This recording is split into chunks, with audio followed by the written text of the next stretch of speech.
মামামের আজকে ছুটি হয়ে গেছে, আর কালকে বলেছে ছুটি লিখে দেবে, আজকে ছুটি হয়ে গেছে। অনেকজনের এত তাড়াতাড়ি হয়নি, মামামের তাড়াতাড়ি হয়ে গেছে।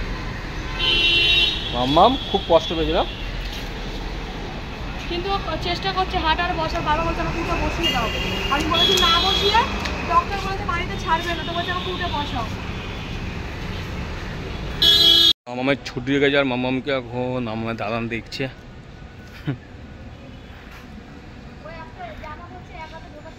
আর এদিকে দুখানা ব্লগার।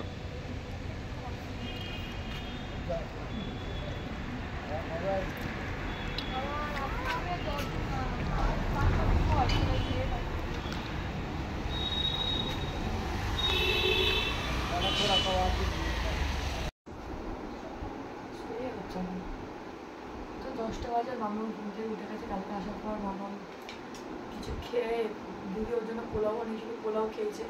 এখন ওখানকার খাবার মামা সত্যি খেতে পারেনি, ও ঘুমিয়ে ঘুমিয়ে পর্যন্ত নুন চাইছিল। মানে ঘুমের পরে বলছে নুন দাও নুন দাও, আমার টেস্ট লাগছে না। সত্যি ওখানকার খাবারটা একদম ভালো না। বলবো না যে মাছ মাংস দাও, ওরা মাছ ডিম দুধ একাই দেয়, কিন্তু খাবারটা একদম মুখে তোলানো হচ্ছে। মানে বাচ্চাদেরও শরীর খারাপ হলে ওরকম দেয় না।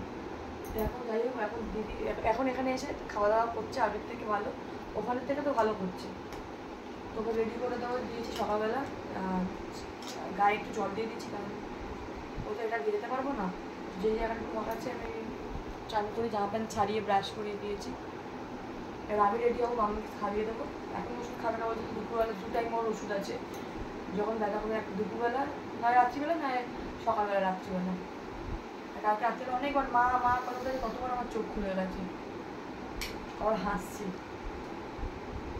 এখানটা ওর ফ্রেন্ডকে এনে বসাতে হবে, তাহলে ওর হাই হবে না, ব্যথা পাবে না।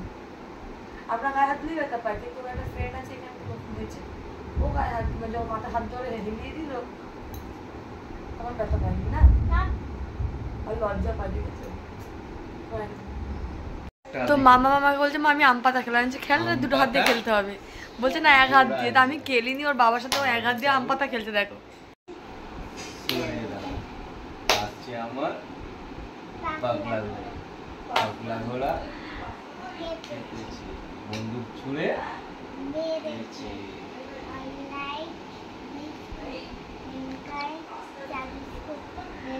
2 হাত দিয়ে খেলতে হবে, 2 হাত দিয়ে খেলো, 2 হাত দিয়ে খেলো। এই না, নামতে বারণ করেছি মামা, নামতে বারণ করেছি তোমাকে আমি।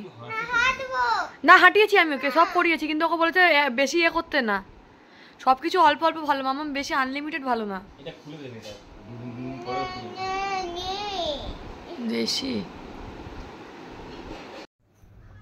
তো অনেকজন জিজ্ঞেস করেছিল মাম্মাম কেমন আছে দিদি।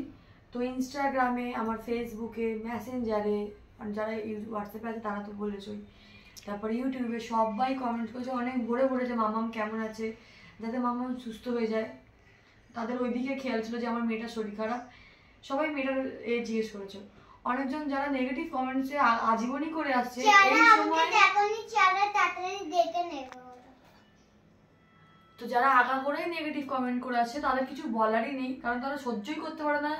এই কদিনে আমরা বুঝেই গেছি, তো তারা আমাদের ভালোর জন্যও তারা আগে নেগেটিভ করবে, খারাপের জন্য। কারণ আমরা মা বাবা হয়ে কেউই চাইবো না আমার মেয়েটাকে আমি হাত ভেঙে দেবো, হাত ধরে নিশ্চয়ই আমি হাতুড়ি বাড়ি মেয়ে আমার মেয়ের হাত ভাঙিনি। আর যখন আমি ভর্তি হয়েছিলাম হসপিটালে, তখন অনেক অনেক বাচ্চা ছিল, তো তার নিশ্চয়ই বাবা মারা ইচ্ছে করে তাদেরকে শরীর খারাপ করেনি যাতে ওদেরকে গিয়ে ওই অবস্থায় থাকতে হয়।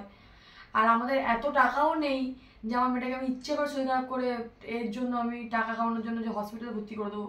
আমি নিজে লোকের কাছে ধার করে চেয়ে, আমাদের সত্যি কথা বলতে আমরা ভিডিও বানাই ঠিকই, কিন্তু আমাদের অতটা আর্ন হয় না যে আমরা কিছুটা রাখবো। আমাদের প্রতি মাসেই টাকা শেষ, মানে আমরা খাওয়া দাওয়ার মতো। যারা যারা ভালো কমেন্ট করেছো শুধু তাদের জন্যই, আর অনেকজন শুধু নেগেটিভ কমেন্ট করেছো, কি সেভ করছো, মা বাবার কোনো খেয়ালই নেই যে মেয়েটার দিকে, মেয়েটা এ হয়ে গেল, হাত ভেঙে গেল। তো তোমাদের, আমি একটা কথা বলি, তো তোমাদের বাচ্চা কাচ্চার কি শরীর খারাপ হয় না, নাকি হয়তো তোমরা বিয়ে শাদী করোই নি? কারণ আমি তো জানি বাচ্চা মানেই বাচ্চা শরীর খারাপ হবে প্রতি মাসে। এবার যারা কত, এ তো ডেঙ্গু হলো, তো আমি মশাকে ডেকে নিয়ে এসে ভাড়া করে বললাম আমার মেয়েকে কামড়ে দে, আমার মেয়ের ডেঙ্গু হয়ে যাক। হাতটা আমি ওকে ফেলে দিয়ে, খাট থেকে ফেলে দিলাম, যে বললাম হাতটা ভেঙে যাক, নিশ্চয়ই তাই নয়। তো যারা নেগেটিভ কমেন্ট করে তারা ভাঁড় পেয়ে যায়, তার কেন কি তাদেরকে যতই ভালো কথা বলি তারা যোগ্যই না তাদের, তো আমার ভিডিও তারা দেখোই না। আর যারা বলছো আমাদের ভিডিওর জন্য ভিউ আসে, তো দেখোই না, আমি চাই না তোমার টাকায় আমাদের এই ভিউ আসুক।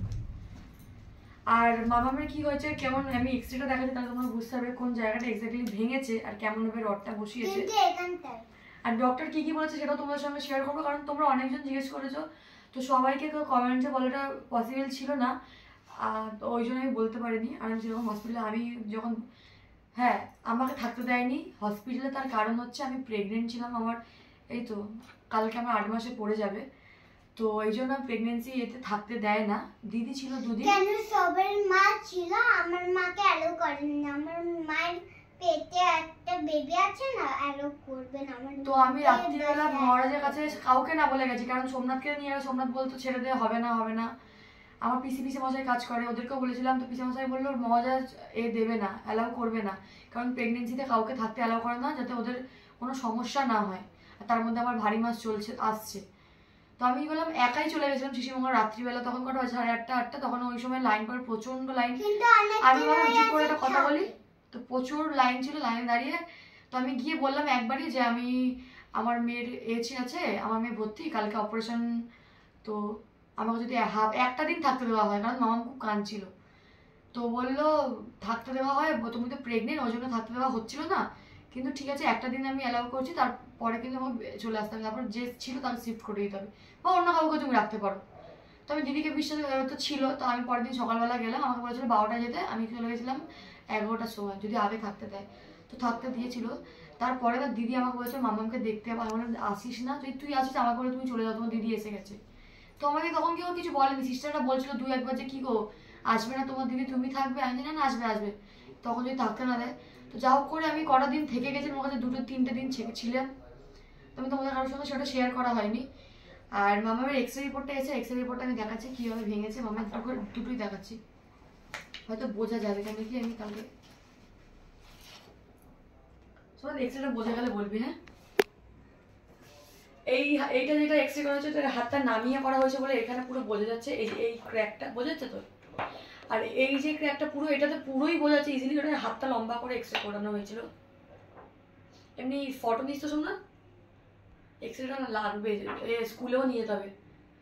তো এইটা যেভাবে ভেঙেছে, আর রডটা বসানো হয়েছে এখান থেকে, মানে এইটা কাঁধ, ঠিক আছে, এই কাঁধ, এইটা কুনুই, যে এই জায়গাটা কুনুই, তার মানে আমার রডটা বসেছে ঠিক এই জায়গাটা থেকে কুনুই পর্যন্ত। তো কালকে যখন ড্রেসিং করতে নিয়ে যায়, বাবা মেঘ বুঝে বোম ফাটছে, কালকে যখন ড্রেসিং করতে নিয়ে যায় তখন আমি দেখেছিলাম আমার সামনে খুলেছিল, ওর এইটা এত হেভি করে দেওয়া হয়েছিল ওটির পরে, যে ও না ওকে বসালেও এরকম হেলে যেত, আর দাঁড় করিয়ে যদি হাঁটাতাম ও মানে হেলে যেত, মানে ব্যালেন্স নিতে পারতো না।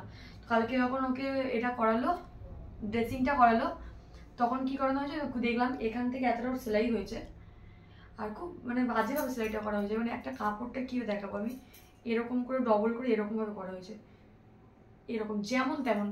তো এখান থেকে করা হয়েছে, এখানটা একটা আমার মনে হচ্ছে যখন বের করবে হয়তো এখান থেকেই তুলে নেবে নাকি, যাই না, যাই হোক দেখা যাক। তো ওকে বলেছে ওটি থেকে 10 দিন ধরে, ওটির ডেট থেকে ওর ওই সেলাইটা কেটে দেবে, আর 1.5 মাস পর ওর রডটা আবার বের করা হবে, আবার মনে হয়তো অপারেশন করবে, তখন রাখবে কি জানি না, তখন তো আমি থাকতেই পারবো না, তখন আমার 9 মাস 9.5 মাস এরকম 9 মাসই ধরো পড়বে, 9 মাস পড়ে যাবে না সব না, কালকে 8 মাস হলো আমার, তো থাকতে পারবো না। তো যাই হোক সুস্থ হয়ে যাক, ঠিক হয়ে যাক, তার জন্য আমি ওর কাছে সকাল থেকে বসে আছি, নামিনি ওকে তুলে। আর ও হসপিটালে যতটা না করছিল এখানটা এসে তার থেকে বেশি করার চেষ্টা করছে, একা উঠে বসা, একা শোয়ার, কিন্তু আমি আছি আর সাথে ঠেক দিচ্ছি মামামকে। তো তোমরা যারা ভালো ভালো, তাহলে আমি উঠতে পারি রোজ একাই। তো তোমরা যারা ভালো ভালো কমেন্টস করছো তাদের জন্য অনেক থ্যাংক ইউ, অনেক ধন্যবাদ যারা আমার মেয়ের খবর নিয়েছো, কারণ তো আমার এইটুকুনি বাচ্চাও বলছে সবাইকে থ্যাংক ইউ আনছি মামাম, তোমাকে সবাই জিজ্ঞেস করছে মামাম কেমন আছে কেমন আছে, বলছে আমিও বউ শুয়েছিল, বসবে ভিডিও করবো, বললো হ্যাঁ, তোমাদের থ্যাংক ইউ বলার জন্য উঠে বসেছে। যাই হোক তোমাদের এটাই বলার ছিল, আর তোমরা সবাই জানলে মামাম কেমন আছে, এখন ঠিক আছে, মামাম সব খাচ্ছে ওখানটা খেতে পারছিল না, বললাম না খাবারটা তো ঠিক ছিল না, কিন্তু সত্যি বলতে হসপিটালে সব করা ডক্টর আর নার্স খুবই ভালো, ডক্টর গুলো এত ভালো নার্সগুলো এত ভালো, মহারাজ সত্যি কথা এত ভালো। ওখানকার কোনো এক একজন হয় না সে খিটখিট করে, এমনকি আয়া মাসিরাও যারা থাকে খিটখিট করে, এত ভালো আমরা পেয়েছি সত্যি কথা। যে ডক্টরটা ওকে দেখছিল কম্বোজি ডক্টর এত ভালো, সব কটা বেঞ্চেরই আলাদা আলাদা ডক্টর ছিল, আমি দেখলাম সব কটা ডক্টরের ব্যবহার প্রচুর ভালো। আর মামামও খুব খুব কেয়ার করছিল ডক্টরটা, আমি নিজে খেয়াল করেছি। শুধু ওই ডক্টর না, সব কটা বেঞ্চে সব কটা বেডের যে ডক্টরগুলো ছিল তারা আলাদা সবার, সব কটা ডক্টর খুবই ভালো ছিল, খুবই কেয়ারিং। তাড়াতাড়ি খুশি হয়ে আছি কেন আমার মা থাকে। হ্যাঁ আমি যখন গেছিলাম মামামকে তখন ঝিমিয়েছিল, তারপরে কিন্তু আমি যাওয়ার পর মামাম একটু চাঙ্গা হয়ে গেছে, এটা তো কিন্তু ঠিক। আর আরেকটা কথা, আরেকটা থ্যাংক ইউ তো বলতে হবে মাম্পিকে। মাম্পি অনেক করেছে। মাম্পি জামাই বাবু যেমন অনেক করে সত্যি কথা। মাম্পি মায়েরাকে ছেড়ে দিয়ে ওখানে হসপিটালে ছিল। নিজের একটা 3 বছরের মেয়ে, আমার মেয়ের থেকেও সে 1-1.5 বছরের ছোট, ওখানে রেখে দিয়ে চলে গেছে। শুধু আমার মা, আমার দিদার ছ্যাদ্য ছিল, কাজ ছিল, তো মা গেছে। আমার মা বলো, আমার দিদি বলো, এ বলো, সবাই অনেক করেছে, অনেক। আর নিজেরই কিছু কিছু মানুষ, যেটা আমি ভিডিওতে বলতে বাধ্য হচ্ছি, নিজেরই ফ্যামিলির কিছু মানুষ ফোন করে জিজ্ঞেস করার প্রয়োজন করেনি আমার ছোট বাচ্চা কেমন আছে। তোর কথা দূরই দাও, এমনকি তোমরা যারা ভিডিও দেখছো তাদেরকে হয়তো আমি নিজে পার্সোনালি চিনিই না, তোমরা কত দূর দূর থেকে দেখছো, তাও আমার জিজ্ঞেস করছো মেয়ে মাম্মাম কেমন আছে, সুস্থ আছে কিনা।